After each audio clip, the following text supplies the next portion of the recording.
Começa agora mais um episódio do podcast Gotas de Esperança.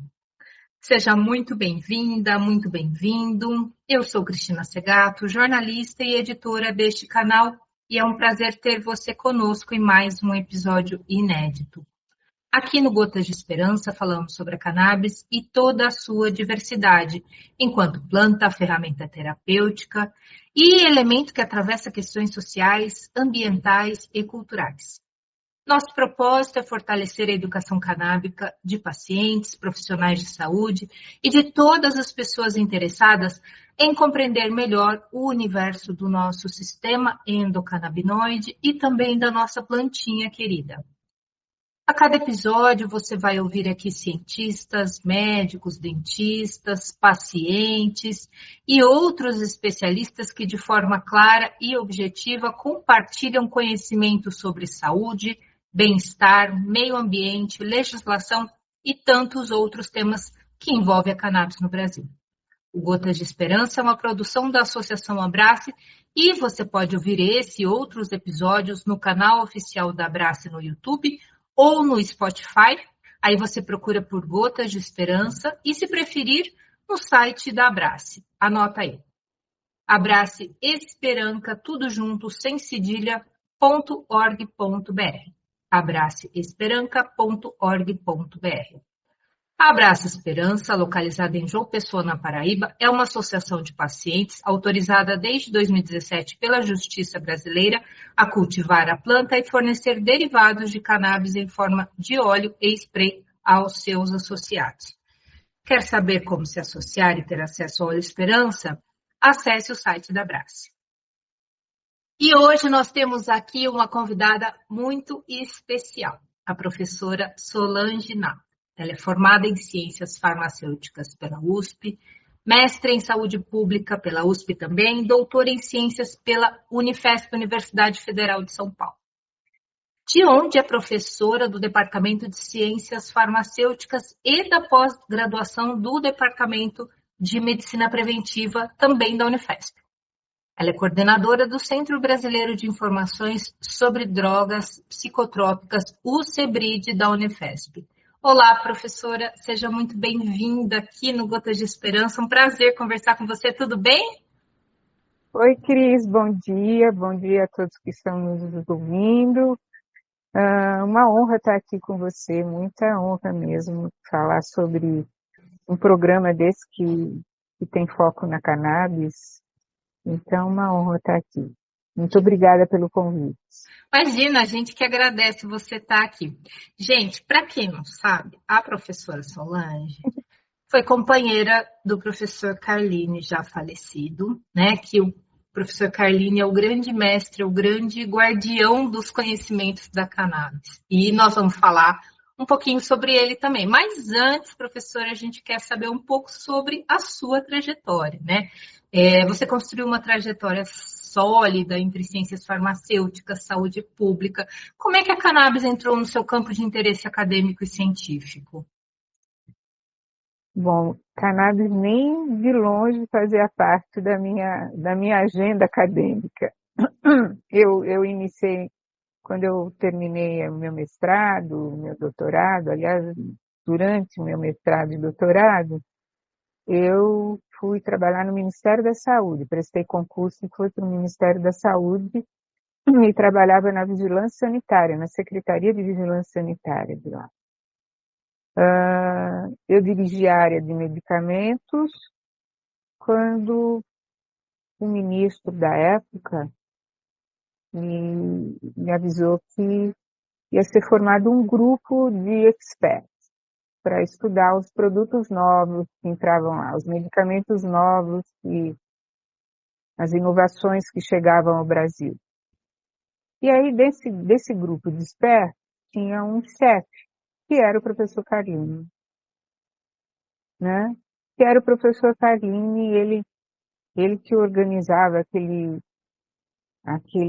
grupo de cientistas para estudar, era 15, e ele era o coordenador geral deles, né?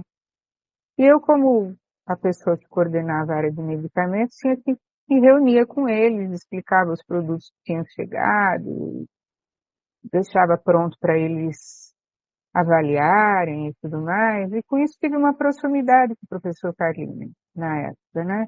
Uma proximidade que acabou se tornando um grande amor, uma grande paixão, um- foi quando ele veio, ele ficou viúvo, eu já tinha me separado, então acabei larguei a minha área lá e vim para São Paulo, onde a gente casou e tivemos 2 filhas. O Carlini, nessa época, trabalhava mais montou o Sebride nesse momento, e ele tinha um grupo de pesquisadores, entre eles eu, e eu comecei mais a trabalhar com a minha área, né, que eram medicamentos psicotrópicos e tudo mais, e com o tempo fui trabalhando com drogas psicotrópicas ilícitas, e uma delas foi o crack, a cocaína. Eu estudei bastante isso, né, meus trabalhos, grande parte deles eram com base com foco em cocaína. E o Carlinhos não falava de cannabis na época. Ele não trabalhava com cannabis. E, e aí o Carlini foi convidado para ser secretário de vigilância sanitária, exatamente do lugar que eu tinha vindo. E eu falei, eu não volto mais, né? Se eu for, porque eu era de Brasília, se eu for, eu não vou conseguir voltar. Ele foi, e com o tempo ele me convenceu que eu tinha que ir logo, eu fui de novo tomar conta da área de medicamentos, e foi quando ele fez um primeiro simpósio sobre cannabis, isso na época de 90, hein? Você vê como está longe. Ele fez um simpósio sobre cannabis medicinal, que ninguém falava nisso, pelo menos no Brasil ninguém falava nisso, e ele trouxe algumas possibilidades terapêuticas dela. Uma delas que ele traz é a discussão sobre o uso da cannabis para pessoas que estão fazendo com câncer, estão fazendo quimioterapia, e a cannabis dá uma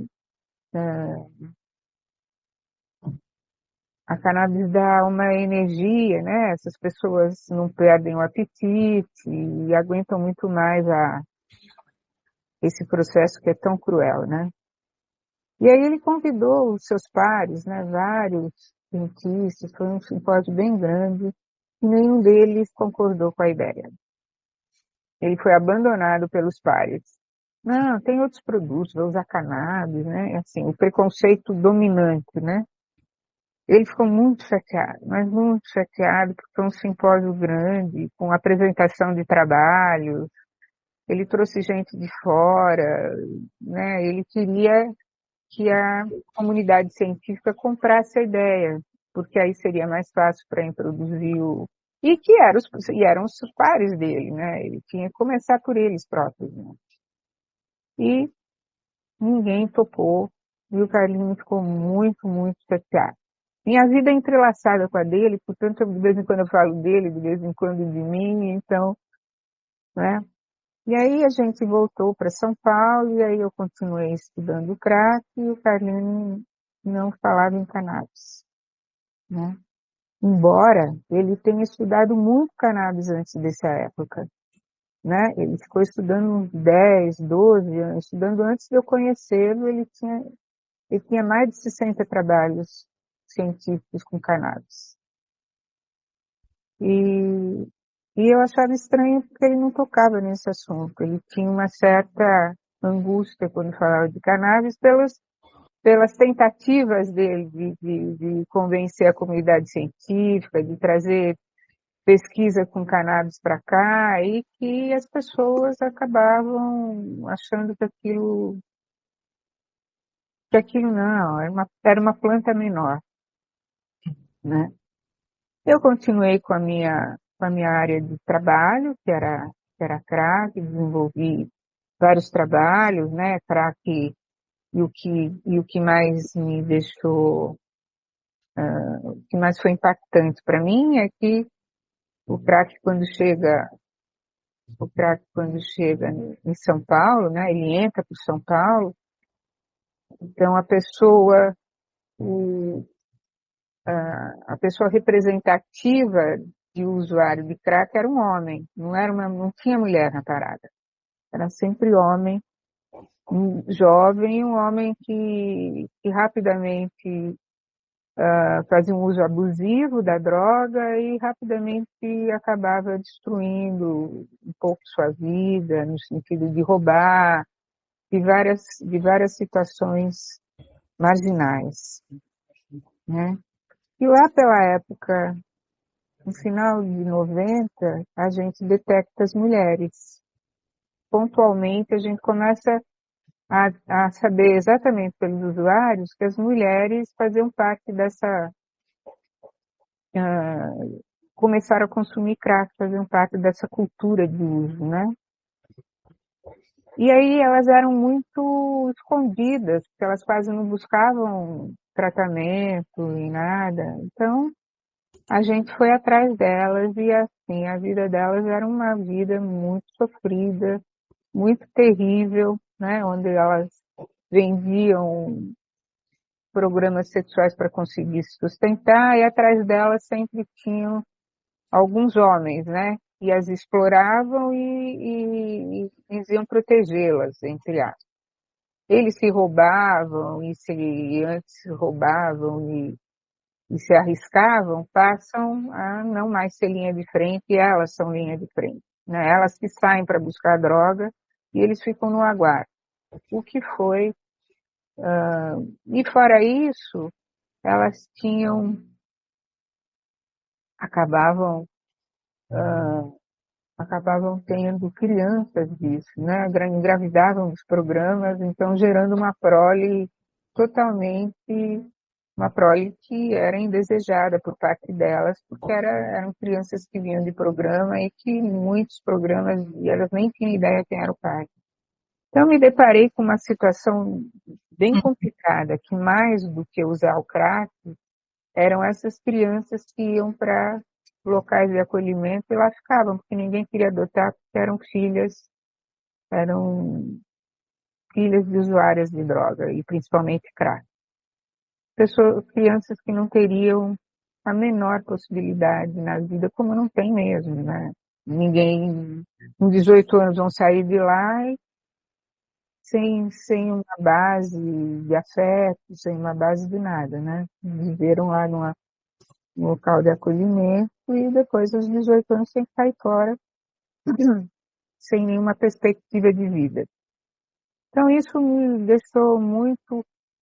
E foi aí que eu vi que existia um grupo de usuários que conseguiam fazer um uso mais controlado da pedra do que os outros que usavam pedra. E esse grupo associava maconha.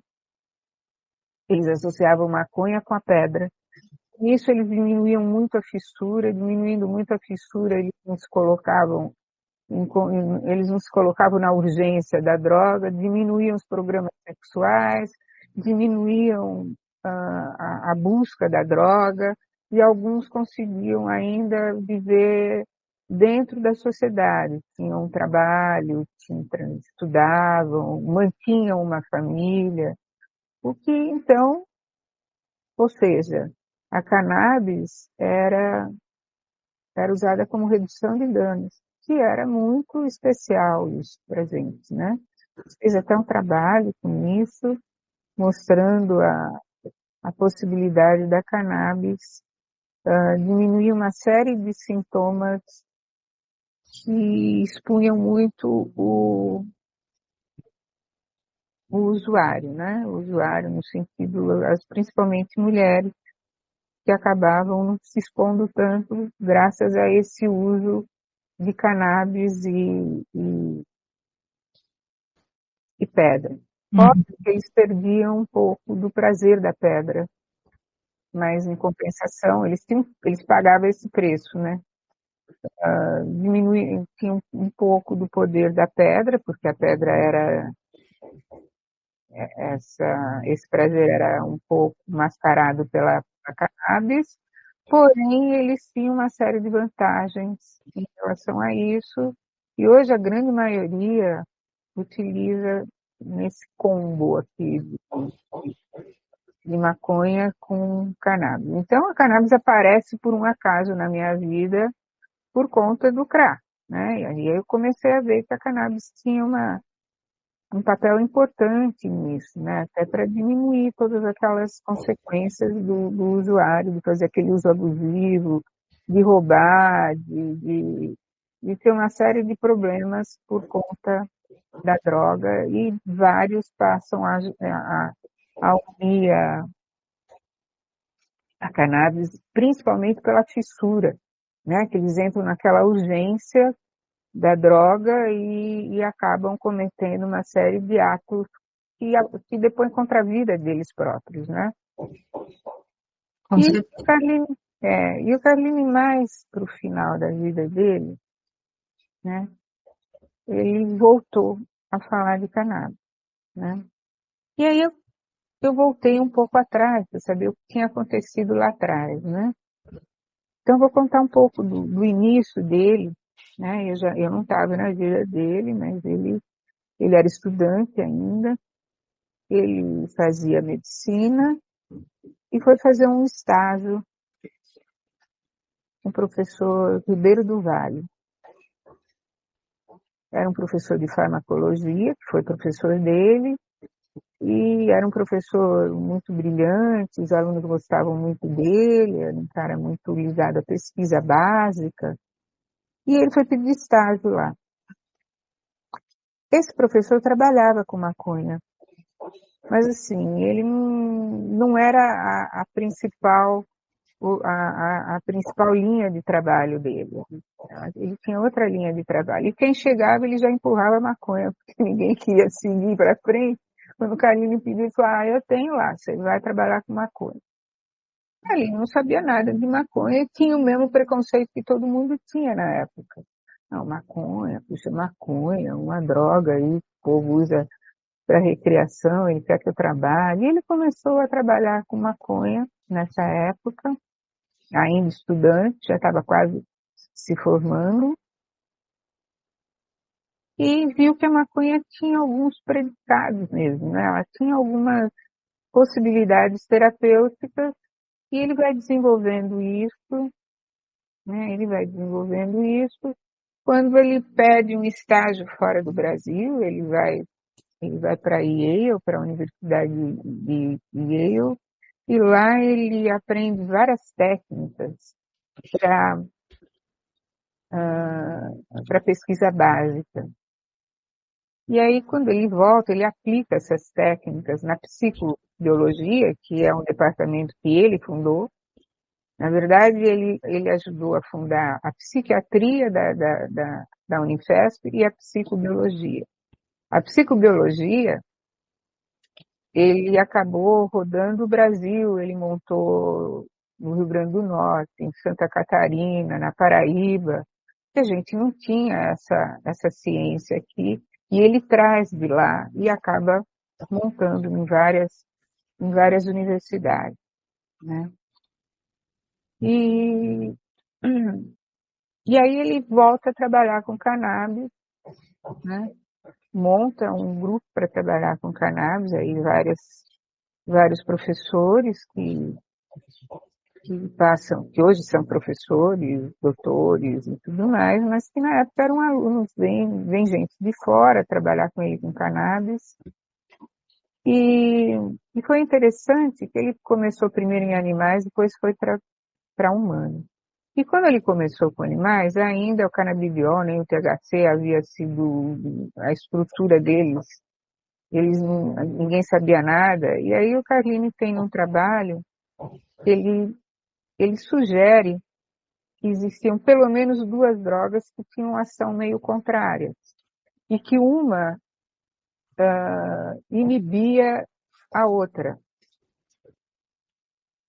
Assim, que a ação no sistema nervoso central é inibida por uma outra. E fala, tem pelo menos duas, eu não sei quantas mais, mas pelo menos duas diferentes, com ações diferentes, tem. Feito isso, ele começa a procurar quem trabalhava com maconha no mundo. A mesma, a mesma coisa está sendo feita por um outro pesquisador em Israel, que era o Metula. Eles começam a procurar para se unir, eram muito poucos, ninguém trabalhava com maconha, exatamente pelo preconceito com a planta, e Meshulam estava trabalhando mais do ponto de vista químico, né? Ele estava tentando descobrir as estruturas dos alcaloides que tinham na cannabis. E o Carlinhos do ponto de vista clínico. Quer dizer, um precisava do outro, né? Ele precisava saber as estruturas, eu queria saber para que essas estruturas serviam, né? E eles se unem. E foi o Carlinhos já tinha uma grande quantidade de artigos, e aí o Meshulam faz contato com eles e eles se unem. Ele manda vários alunos dele para cá, para o Carlinhos, lá da Universidade Judaica de Israel, e eles começam a trabalhar juntos na tentativa de descobrir as possibilidades terapêuticas da planta, e agora com conhecimento do canabidiol e do THC. Ele tinha a estrutura correta dos dois, né? E ele estava certo quando falou que existiam pelo menos duas diferenças, que era exatamente, né? Elas atuam, essas duas drogas têm uma ação diferente, né? Enquanto o canabidiol está em grande quantidade, tem vários receptores no sistema nervoso central, o outro está mais fora disso, né? Em outros locais, o canabidiol não, enquanto o THC atua muito no sistema nervoso central, o canabidiol não tem as propriedades que tem o THC em trazer prazer, as propriedades psicotrópicas que o outro tem, né? E ele muitas vezes inibe essas propriedades do THC.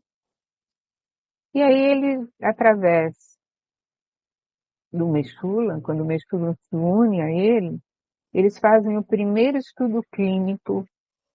O Carlini já tinha descoberto que a cannabis, principalmente o canabidiol, era anticonvulsivante, principalmente em pessoas que eram refratárias aos medicamentos disponíveis, né, aqui no país. Então, eles partiram para fazer um estudo clínico. Foi o primeiro estudo clínico, duplo cego, era um estudo clínico importante, porque era o primeiro, tinha um número pequeno de pacientes, né, pacientes com epilepsia, e eles têm bons resultados disso. Eles produzem Isso foi na década de 70 e pouco. Então, você vê, Cris, 70 e pouco a gente já sabia que a planta tinha um efeito importante em doenças que produziam convulsões refratárias, principalmente doenças raras como Dravet, Lennox-Gastaut, né? São doenças que as crianças têm 30, 40 convulsões por dia, 60 convulsões e acabam falecendo cedo.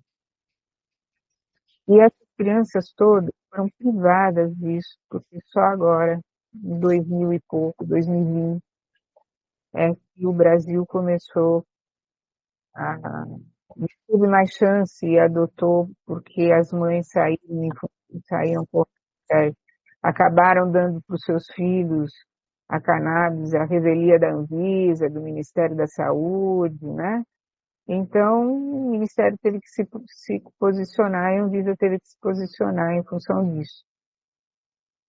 Mas a gente ficou mais de 30 anos sem poder ter acesso à droga, simplesmente por conta de um preconceito que surgiu lá atrás, né? Lá atrás, na época que se atribuiu aos negros a entrada dessa droga no país, né? E que houve todo um movimento de brancos em proibir a droga, porque eles queriam ter um controle social sobre os negros que agora deixaram de ser escravos. Era uma massa de pessoas, então era fácil prendê-los, porque eles usavam maconha, né? E aí esses cientistas que queriam fazer uma limpeza étnica no país atribuíram que os negros tinham trazido uma planta maldita e que quando eles utilizavam, eles assassinavam pessoas, nesse nível. Assassinavam pessoas e tudo mais, traziam problemas. E com isso a droga foi proibida no Brasil e eles não contentes com isso, vão até a ONU, levam alguns estudos, não sei que estudos eram, porque o que eles concluíram lá eram totalmente contrários à farmacologia da droga, mas eles levaram lá e a ONU acabou, baseado naqueles estudos, proibindo a cannabis no mundo inteiro. A cannabis, a partir daí, sai de todas as farmacopeias. É uma planta maldita. Ela é demonizada em todos os lugares. O Brasil, então, tem vários jornais saíam demonizando a droga e tudo mais. Então, era difícil. E isso perdurou pela vida inteira. E ainda hoje é complicado. Bom, então, o Carline faz esse estudo clínico junto com o Mechula, né? E nunca mais se fez um estudo clínico. Eu não sei se agora estão fazendo estudos clínicos, mas depois desse estudo clínico não se fez um outro. Sabendo que o canabidiol trazia tanta... Era importante, porque tinha muitas doenças, como eu te falei, doenças raras que traziam, que tinham combustões epiléticas dessa e que não tinha remédio que parasse isso, né? Para isso, as crianças tinham sequelas desses remédios e tudo mais, desses medicamentos. E elas foram impedidas de tomar. Muitas faleceram, né, dessas convulsões, 60 por dia. É impossível alguém sobreviver mais do que elas morriam ainda na infância, né? Sim, e a gente ainda está vivendo isso porque quando a sociedade pede para a Anvisa, pede para o governo, pede para o Ministério da Saúde uma posição de regulamentação, né? O que a gente vê hoje é que, por conta desse apelo e dessa necessidade, como você bem disse, professora, a sociedade está se mobilizando e está criando associações, né? Que é um modelo único no mundo, porque tem que dar uma resposta para isso. Né? As mães pedem essa resposta, as famílias e os pacientes pedem essa resposta. E a gente está aguardando o poder público se manifestar em torno de uma possibilidade de ciência no Brasil que já está ganhando o mundo. Né? A gente já está muito mais do que atrasado. Né? Agora, você traz aí toda a sua bagagem, você falou da sua experiência aí com a questão do crack, com a questão das mulheres. O Brasil é um país marcado por desigualdades. E como que a gente pode garantir que essa cannabis medicinal não seja privilégio de poucos, mas entre na política pública de saúde acessível? Então, você falou dessas associações. Eu até vou falar um pouquinho delas, se você me permite. Claro. Falando dele, como é que ele entra nisso, né? Sou meio fanzoca dele, não é só... Então somos duas. Podemos ficar falando do professor Carline horas aqui. Fique à vontade. Não é só porque ele foi meu marido, mas eu sou sua fã também, viu, professor? Porque eu conheço o seu trabalho, então, assim, também tem os seus méritos aí, né? Eu sou fãzoca dele pela força dele, pela resiliência de não desistir, de ter porta fechada na cara dele, e ele vai lá, tenta abrir de novo, até que uma hora a pessoa abre porque não tem jeito de fechar, ele pôs o pé ali. E aí ele voltou a trabalhar com maconha e aí ele foi uma coisa muito bonita, Cris, porque as mães estavam com muita dificuldade de sensibilizar o Ministério da Saúde e faziam suas importações de forma marginal, porque nem era permitido. E o Carline, cansado de tentar se ligar aos pares, eles se unem Então, um cientista se liga ao ativismo dessas mães. E deu certo essa junção. Deu certo, as primeiras que deu muito certo. Aí o Carline abria as portas, por ser um cientista renomado, e elas entravam e mandavam bala contando as suas angústias de não poder ter o medicamento, e aí foi se abrindo. Aí o Ministério e a Anvisa, eles foram pegos, é gozado que a legislação não sai de lá para o resto da sociedade, sai da sociedade para... É a primeira vez que eu vejo a sociedade agitando as autoridades públicas, né? A sociedade, através dessas mães, aí que se unem à Marcha da Maconha também, e começam a gritar por esses movimentos, gritar em movimentos, e formam essas associações, que foi a coisa mais importante que poderia existir, são as associações que elas conseguem, de uma maneira ainda não muito reconhecida pelo Ministério da Saúde e pela Anvisa, mas que conseguem que os pacientes tenham acesso a esse medicamento, graças a elas. Os pacientes não teriam acesso via privada, comprar na farmácia, porque custa caro, e o SUS, o único SUS que está distribuindo agora é São Paulo, e ainda nem para todas as patologias. Né? Agora vai aumentar o número de patologias, mas nem todas as patologias. E aí essas associações, né, a gente começa a ter uma forma marginal, que eu digo não é marginal ilícita, mas marginal no sentido porque não sai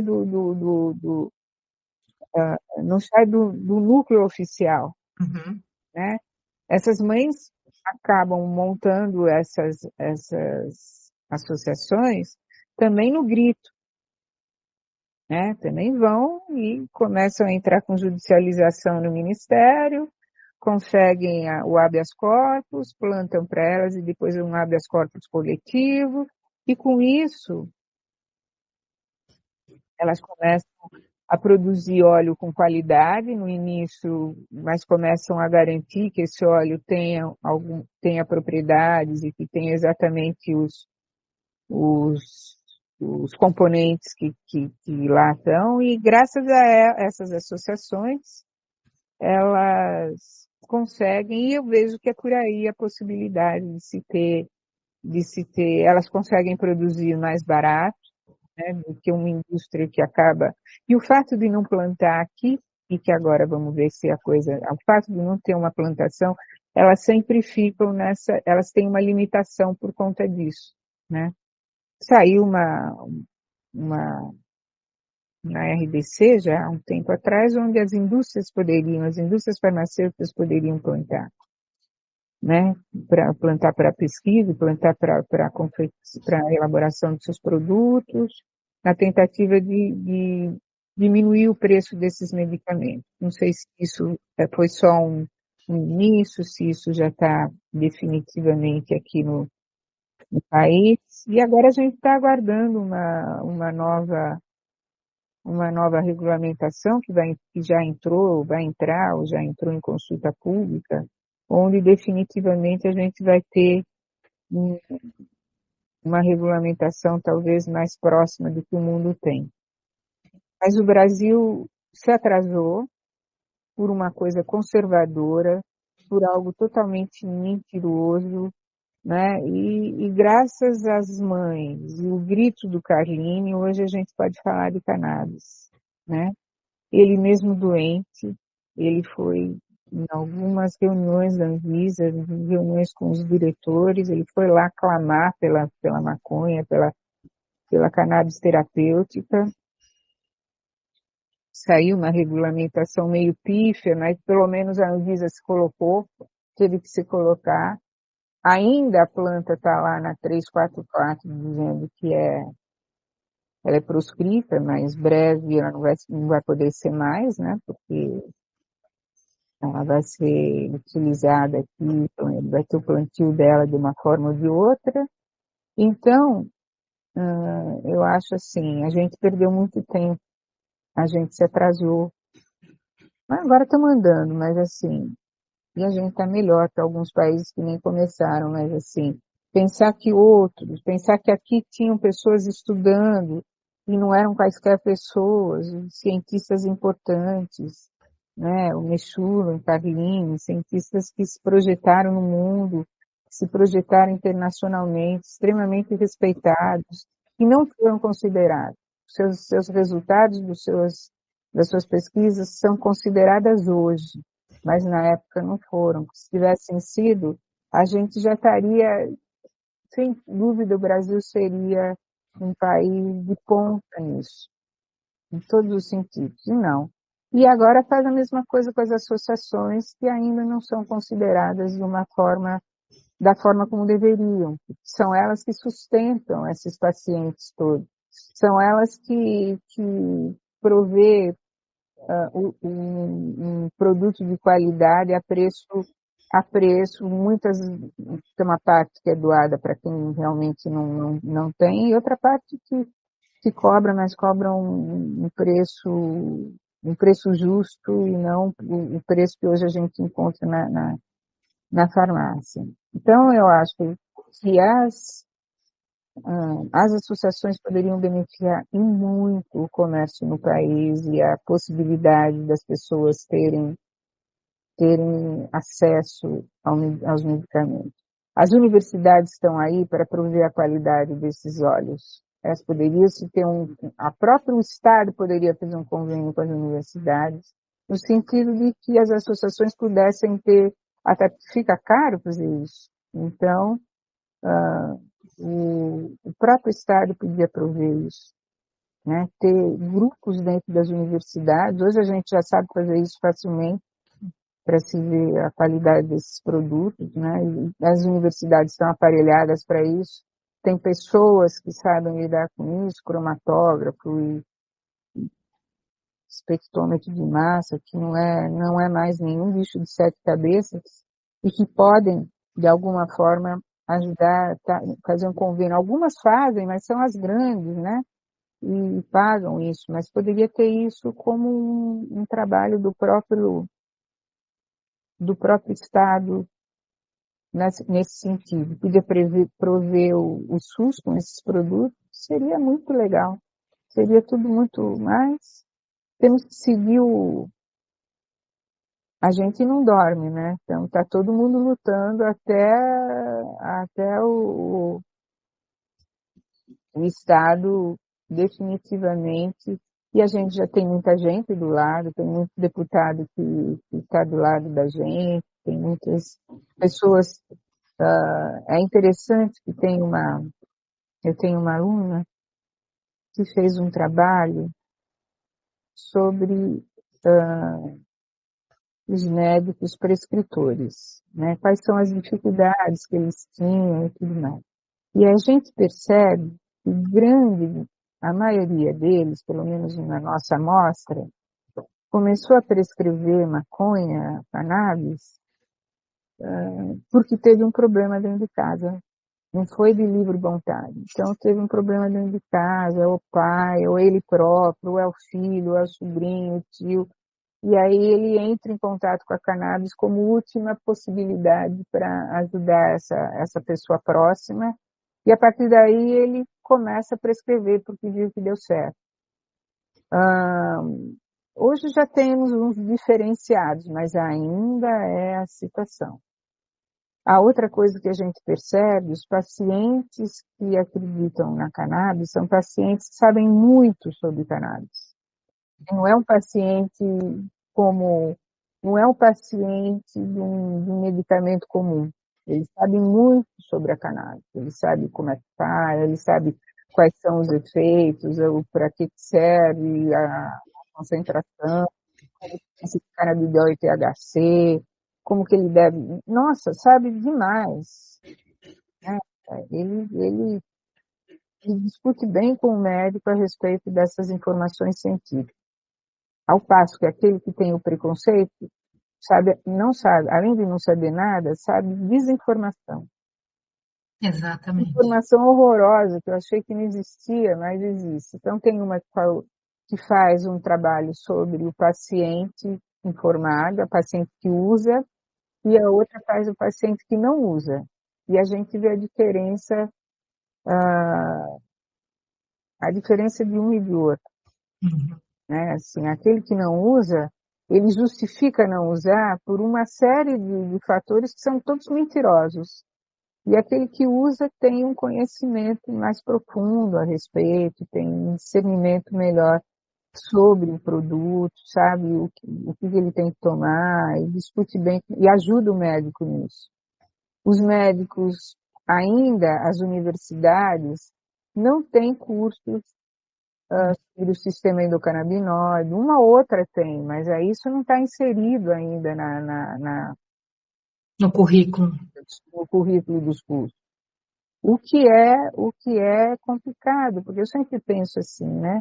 Depois que se descobriu na época de 90 o sistema endocannabinoide, que ele é modulador de outros, talvez a gente tenha que estudar tudo de novo a farmacologia, porque muita coisa que a gente atribuiu a um neurotransmissor ou a um sistema, de repente foi o sistema endocannabinoide que agiu e a gente talvez tenha que rever essa posição nossa, que ela não é tão, talvez ela não seja tão correta, e com a descoberta do sistema endocannabinoide, talvez a gente tenha outras respostas Uhum. para situações que hoje a gente atribui a outros sistemas, a outros neurotransmissores e tudo mais. Então, ainda isso não está disseminado. E não está exatamente por conta, mesmo dentro da universidade, ainda há um preconceito. Os grupos são divididos, quem trabalha com maconha não é bem visto. Tem umas coisas assim, é um grupo menor, trabalha com uma planta menor.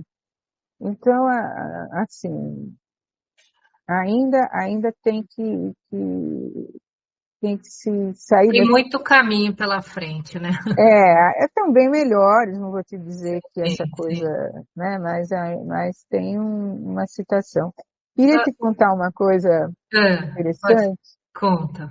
que o Carlini, para trabalhar aqui, ele precisava de padrão. E era muito difícil conseguir padrão aqui, porque a maconha era totalmente proscrita, então não tinha planta que se conseguisse o padrão. O IML tinha um padrão, que ele trazia não sei da onde, mas o Carlinho, para fazer pesquisa, tinha muita dificuldade. Então o Mechua mandava para ele por carta. Fingia que mandava uma carta pessoal para ele, o querido Carlinho, e dentro tinha o padrão. O Então, que ele daí, mandava a planta, a flor? ele mandava um padrão da planta, né? Mandava um padrão que ele mesmo apontava, ele tinha, ele passeava com. Tem umas histórias que ele pega um ônibus, o Mexu não pega um ônibus cheio de maconha na mão para poder fazer padrão, e lá era mais, apesar de todo o preconceito que lá tinha, eles tinham um É. grande respeito pelo Mexula, e então o que ele fizesse estava feito. Tinha um grande respeito pelo Carlini, mas não deixaram ele fazer nada. Então, o Mechula mandava para ele o padrão de cannabis, e o padrão de canabidiol, de THC, de tudo. E aí ele trabalhava com isso. Mas para ele era ele ficava muito indignado com tantos resultados positivos, ter que trabalhar no esconderijo, entende? Ter que trabalhar Sim. de uma maneira marginal, de uma maneira ilícita, né? Escondido, né?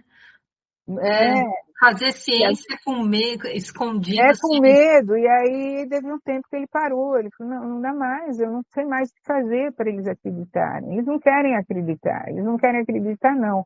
Eles não querem dar o valor da descoberta, porque é a maconha, né? Ninguém quer trabalhar com a maconha. Aí,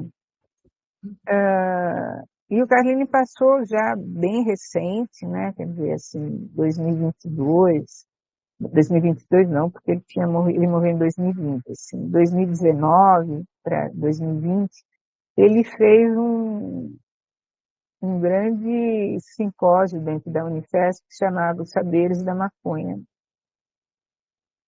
E ele foi taxado como fazendo apologia à droga, porque ele falou maconha. Coitado, doente, um homem já de quase 90 anos, recebeu voz de prisão. A juíza mandou prender, né? E aí ele conseguiu advogado, a comunidade científica inteira ficou do lado dele, e todos escreveram abaixo-assinado, escreveram repúdio, carta de repúdio, e a mulher ficou bem quietinha, voltou atrás e nunca mais falamos disso. Mas assim, eu fico imaginando se fosse uma outra pessoa que não tivesse né? Se fosse um outro que tivesse, um pesquisador que não tivesse toda essa notoriedade, o que seria desse pesquisador? Possivelmente seria preso e depois solto, mas seria preso. Sim, E teria que ela, enfrentar. é, Agora, aproveitando todo esse cenário que você trouxe para a gente, como que você acha, professora, que você que foi companheira dele, que esteve ao lado dele, como que o professor Carlini, se ele estivesse aqui hoje, como é que ele veria hoje o cenário atual no Brasil e no mundo? então, Cris, mesmo em 2010, Uhum, ele propôs uma agência da maconha aqui. Uma agência que saísse e fosse independente e que pudesse trabalhar com a maconha. A agência da cannabis. Ele tem um livro sobre isso, onde ele vai colocando todas as possibilidades dessa agência, o que essa agência faria, e que ela seria mais rápida nas definições, porque ela estaria lá só para isso, para fazer regulamentação, para fazer pesquisa, para, né? Ele acreditava tanto que a maconha era uma planta com tantas possibilidades, que ele imaginava que a gente só andaria se essa agência existisse, né? E ele tinha razão. Ela entrou na, na vigilância sanitária, na Anvisa, e a Anvisa tratou a maconha, né, a cannabis, como um medicamento qualquer, como um que teria, como ela analisa os outros, né? Está errado? Não está errado, mas aí ela puxa o preconceito e todos aqueles efeitos que foram taxados que essa maconha fazia no passado e acaba deixando ela de lado, quando na verdade aquilo tudo já foi superado, então é que ela já melhorou bem de maneira de enxergar a planta, mas ainda vê a planta com muita desconfiança. uhum, Eu sempre digo isso assim, você usa um benzodiazepínico e traz muitos efeitos colaterais, muitas reações adversas, dentre elas dependência, né, síndrome de abstinência. Isso você nem cogita de criticar. Você usa um opioide para dor, tranquilo, sabendo que você pode, se exagerar na dose, você pode morrer com uma depressão respiratória e tudo mais, também não se cogita nada. Agora, a planta, não, você não sabe nada dela, mas não gosta dela. Nunca te vi, mas sempre te odiei. Tem uma que é aquela, sempre, nunca te vi, mas sempre te amei. Essa é o contrário. Nunca te vi, mas te odeio. Você nunca me fez nada, mas eu odeio.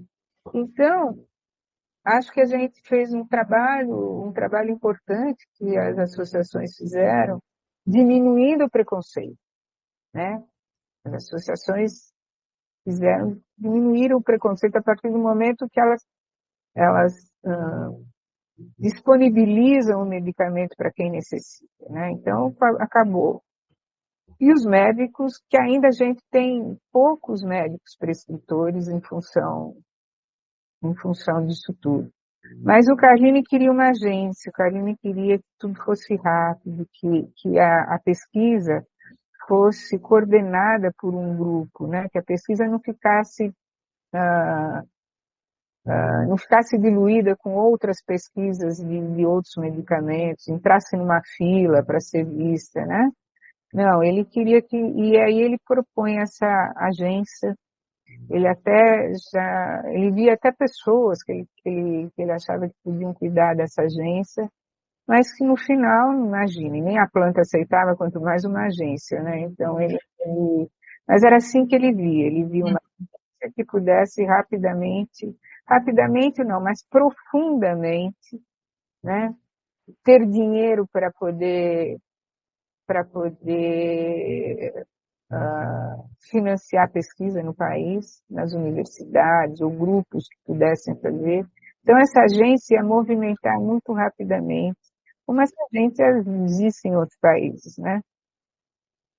Mas não deu certo, né? Isso em 2010, você vê como tinha olho lá na frente, né? Uhum. 2010, o livrinho é de 2010, eu mando para você depois. Tá bom, professora. A gente está aqui já chegando no final da nossa gravação. Não parei de falar, hein, Cris? Não, Você imagina, nem mas a conseguiu, ideia era essa, né?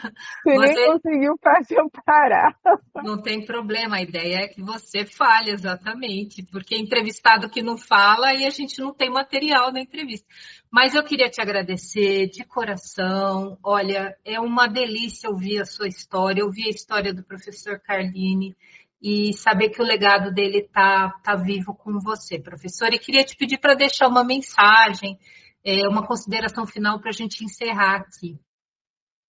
Ah, bom, primeiro um agradecimento a ele de não ter desistido, se ele quiser em uma parte aqui, de não ter desistido e que ele retomou isso no final da vida, graças às mães que o procuraram e que a gente não desista também. Como ele, que a gente não desista. Hoje o movimento é bem grande, antes era um movimento de poucos, hoje não, temos associações, temos várias organizações que foram feitas no país, vários cientistas estudando a maconha. Então, acredito que a gente não pode desistir e que a Anvisa tem se movimentado com uma certa cautela, e até entendo que ela tem a pressão sobre ela, não é só um desejo da agência, mas deve ter e aproveitar que a gente está ainda com um governo progressista e que isso pode acontecer e aproveitar o momento. A gente não sabe o que pode vir pela frente. Então é isso, querida. Eu fico à disposição e me senti muito honrada de poder falar dele. Me deu muita alegria. E assim chegamos ao fim de mais um episódio do Gotas de Esperança, podcast produzido pela Associação Abrace, com entrevistas e debates sobre o cenário da cannabis no Brasil. Te espero na próxima semana. Um abraço, até lá.